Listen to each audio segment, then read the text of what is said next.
इनको भड़काने में कोई कसर नहीं छोड़ी, षड्यंत्र करने में कोई कसर नहीं छोड़ी, गालियां देने में कोई कसर नहीं छोड़ी। उनको कुचला गया। लखीमपुर का जो इंसिडेंट है बहुत ही दर्दनाक इंसिडेंट है कि सरेआम सड़क के ऊपर इतने लोगों के सामने, हजारों लोगों के सामने किसानों को गाड़ी से कुचल दिया गया। पंजाब के किसानों को बधाई देना चाहता हूं क्योंकि उन लोगों ने इस पूरे आंदोलन की अगुवाई की, उन्होंने इस पूरे आंदोलन की लीडरशिप की। जिस तरह से बहुत बड़े स्तर के ऊपर ट्रैक्टर ट्रॉली पंजाब से आए, यहाँ पे आके बैठ गए। पंजाब की उन महिलाओं को मैं बधाई देना चाहता हूँ जो कंधे से कंधा मिला के यहाँ पे कई दिनों तक इस आंदोलन में बॉर्डर के ऊपर उनके साथ बैठी हुई थी। जिस तरह से आज़ादी की लड़ाई लड़ी गई थी, ये किसी आज़ादी की लड़ाई से कम नहीं था। इनकी मेजॉरिटी आ गई, ये कुछ भी कर लेते हैं, किसी के खिलाफ भी ये करते हैं, वो करते हैं, रेड मारते हैं, लोगों को तंग करते हैं। डेमोक्रेसी तो बची नहीं देश के अंदर। ऐसा इनको भी लगता है। इनसे जब प्राइवेट में बात करो ये भी बहुत दुखी हैं, ये भी सारे बहुत दुखी हैं वो, लेकिन ऊपर से ऑर्डर आते हैं कि भाई यहाँ पे जो ज़्यादा तेज बोलेगा उसको पद मिलेगा। बेशर्मी की भी हद होती है। जब ये 3 काले कानून लाए गए तो भाजपा वालों ने चारों तरफ वाह क्या मास्टर स्ट्रोक है, और जब ये तीनों कानून वापस लिए गए तो बोले वाह क्या मास्टर स्ट्रोक है।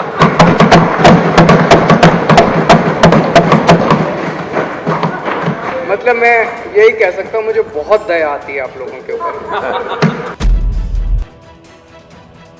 दिल्ली विधानसभा का एक दिन विशेष सैशन का आगाज हंगामेदार रहा। इस दौरान दिल्ली के मुख्य मंत्री अरविंद केजरीवाल वालों जिथे किसान अंदोलन की जित लई देश भर के किसानों को बधाई दी गई है, उत्थे ही उन्होंने केंद्र सरकार ते भी खूब तिखे निशाने साधे ने। इस दे नाल ही उन्होंने खास तौर पर पंजाब के किसानों को बधाई दी और कहा कि उन्होंने वालों अंदोलन की अगवाई की गई सी। अध्यक्ष महोदय, आज ही से पूरे 1 साल पहले किसान आंदोलन शुरू हुआ था। केंद्र सरकार द्वारा जो 3 काले कानून पारित किए गए, बिना किसानों से पूछे, बिना जनता से पूछे, अपने अहंकार में लोकसभा और राज्यसभा के अंदर जो इनका बहुमत है, लोकसभा में बहुमत है, राज्यसभा में भी काफ़ी सीट है, उसका जो इनका अहंकार है कि हम तो कुछ भी पास करा लेंगे, उस अहंकार के रहते जो इन्होंने ये काले कानून पास किए, इनको लगता था कि किसान आएंगे, थोड़े दिन आंदोलन करेंगे, चीखेंगे, चिल्लाएंगे, फिर घर चले जाएंगे। पिछले साल 26 नवंबर को ये आंदोलन दिल्ली के बॉर्डर पे शुरू हुआ। आज पूरा 1 साल हो गया और उनका आंदोलन सफल रहा। सबसे पहले मैं देश के किसानों को तहे दिल से बहुत बहुत बधाई देना चाहता हूं। इस आंदोलन में सब लोग शामिल हुए, कोई प्रत्यक्ष रूप से, कोई अपने अपने घर से दुआएं भेज रहे थे। जो भी इस देश का भला चाहते हैं, सब ने इस आंदोलन का समर्थन किया। महिलाओं ने, व्यापारियों ने, स्टूडेंट्स ने, पत्रकारों ने, बुजुर्गों ने, यूथ ने, बच्चों ने, इस धर्म के लोगों ने, उस धर्म के लोगों ने, इस जात के लोगों ने, उस जात के लोगों ने, सब लोगों ने इसका समर्थन किया। सब ने दुआएं दी इसकी सफलता के लिए। सभी देशवासियों को मैं बधाई देना चाहता हूं। खासकर मैं पंजाब के किसानों को बधाई देना चाहता हूं क्योंकि उन लोगों ने इस पूरे आंदोलन की अगुवाई की, उन्होंने इस पूरे आंदोलन की लीडरशिप की। जिस तरह से बहुत बड़े स्तर के ऊपर ट्रैक्टर ट्रॉली पंजाब से आए, यहाँ पे आके बैठ गए। पंजाब की उन महिलाओं को मैं बधाई देना चाहता हूँ जो कंधे से कंधा मिला के यहाँ पे कई दिनों तक इस आंदोलन में बॉर्डर के ऊपर उनके साथ बैठी हुई थी। सर्दी में, गर्मी में कितनी बाधाएं आई इनको, कितनी इन्होंने तकलीफें सही। मतलब मेरे को याद है पिछली बार अभी तो उतनी सर्दी नहीं पड़ी, लेकिन पिछली साल जब कड़ाके की सर्दी पड़ रही थी, हम सोचा करते थे कि हम अपने घर में इतने बड़े सारे हीटर लगा के बैठे हैं और इतनी रजाई के अंदर बैठे हैं, ये किसान बॉर्डर के ऊपर पता नहीं कैसे बैठे होंगे, कैसे सो रहे होंगे खुले आसमान के नीचे। फिर गर्मी आई, डेंगू आया, कोरोना आया, सारी बाधाओं को दूर वो करते हुए अंत पंत में किसानों की जीत हुई, तीनों कानूनों को वापस लिया गया।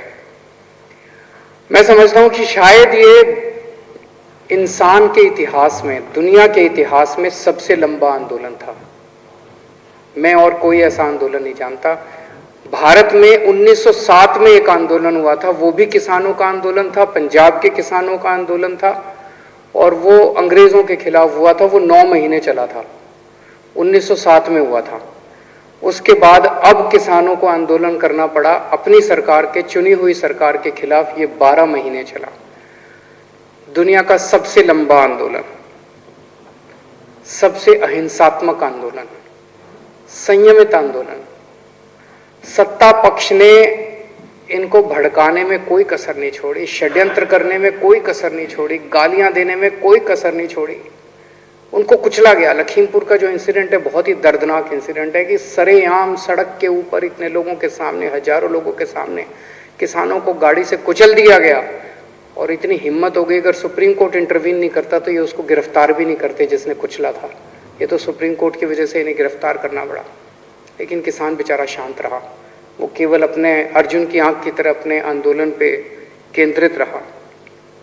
700 किसान शहीद हो गए, 700 किसान अपने ही देश में, अपनी हुई चुनी हुई सरकार के खिलाफ लड़ते लड़ते 700 किसान शहीद हो गए। उन सभी किसानों को मैं नमन करता हूं। लेकिन एक खुशी की बात यह कि उनकी आत्मा को अब शांति मिल रही होगी, क्योंकि उन्होंने जिस चीज के लिए शहादत दी वो अंत में लक्ष्य पूरा हुआ और किसानों की जीत हुई। कितनी गालियां दी गई इन लोगों को, एंटी नेशनल हैं। अपने देश के किसान एंटी नेशनल हैं।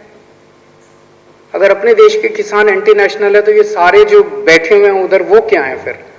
जो गालियां दे रहे थे वो क्या है फिर? वो नेशनल है? एंटी नेशनल हैं, खालिस्तानी हैं, आतंकवादी हैं, चाइना के एजेंट हैं, पाकिस्तान के एजेंट हैं। पता नहीं क्या क्या किसानों को गालियां नहीं दी गई। कभी किसी ने सोचा नहीं था आजाद भारत में एक ऐसा दिन आएगा जब अपने किसानों को इस तरह की गंदी गंदी गालियां दी जाएंगी। पर किसानों ने पलट के इनका जवाब नहीं दिया। किसान शांति से बैठे रहे। इस मौके अरविंद केजरीवाल ने कहा कि किसानां ਨੂੰ ਕਿੰਨੀਆਂ ਹੀ ਗਾਲਾਂ ਕੱਢੀਆਂ ਗਈਆਂ, ਇਹਨਾਂ ਤੇ ਵਾਟਰ ਕੈਨਨ ਨਾਲ ਪਾਣੀ ਸੁੱਟਿਆ ਗਿਆ, ਪਰ ਇਹਨਾਂ ਦੀ ਹਿੰਮਤ ਅੱਗੇ ਕੈਨਨ ਦਾ ਪਾਣੀ ਸੁੱਕ ਗਿਆ। ਅਰਵਿੰਦ ਕੇਜਰੀਵਾਲ ਨੇ ਕਿਹਾ ਕਿ ਕੇਂਦਰ ਸਰਕਾਰ ਵੱਲੋਂ ਸੜਕ ਤੇ ਕਿੱਲ ਠੋਕੇ ਗਏ, ਪਰ ਕਿਸਾਨਾਂ ਦੀ ਹਿੰਮਤ ਦੇ ਸਾਹਮਣੇ ਸਰਕਾਰ ਦੇ ਕਿੱਲ ਵੀ ਪਿਘਲ ਗਏ। ਅਰਵਿੰਦ ਕੇਜਰੀਵਾਲ ਨੇ ਇਹ ਵੀ ਕਿਹਾ ਕਿ ਕੇਂਦਰ ਸਰਕਾਰ ਨੇ ਕਿਸਾਨਾਂ ਨੂੰ ਰੋਕਣ ਲਈ ਬੇਸ਼ੱਕ ਲੱਖਾਂ ਕੋਸ਼ਿਸ਼ਾਂ ਕੀਤੀਆਂ, ਪਰ ਉਹਨਾਂ ਦੀ ਹਿੰਮਤ नहीं तोड़ सकी।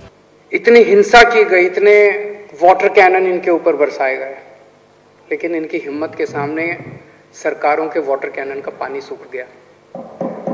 इनकी कीलें, सड़क के ऊपर कीलें ठोकी गई, लेकिन इनकी हिम्मत के सामने सरकार की कीलें भी पिघल गई।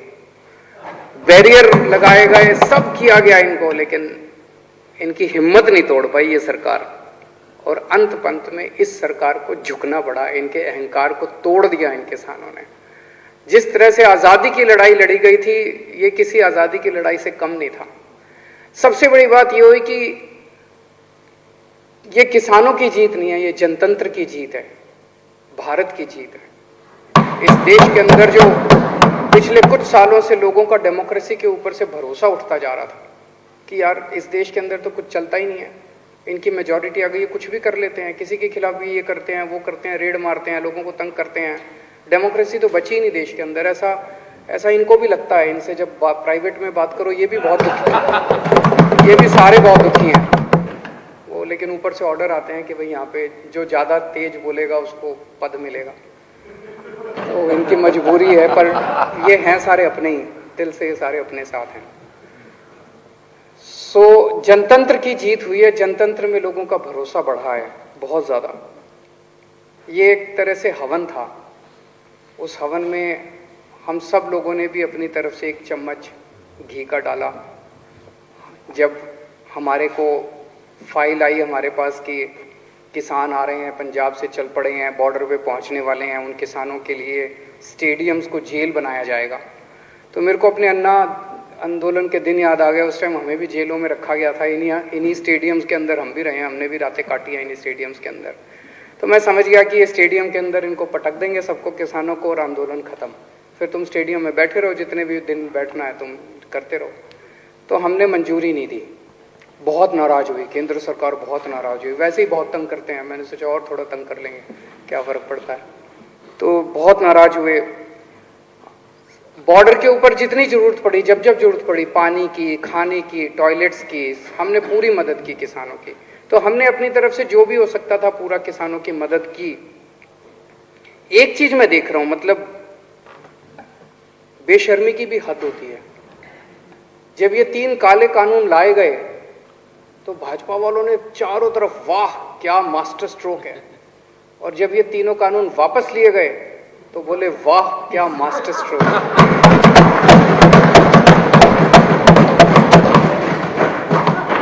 मतलब मैं यही कह सकता हूं, मुझे बहुत दया आती है आप लोगों के ऊपर।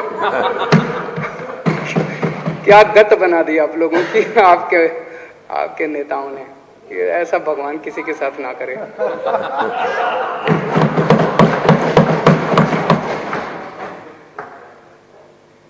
किसानों की जो मांगे हैं, अभी जो पेंडिंग मांगे हैं, हम उनका पूरा समर्थन करते हैं।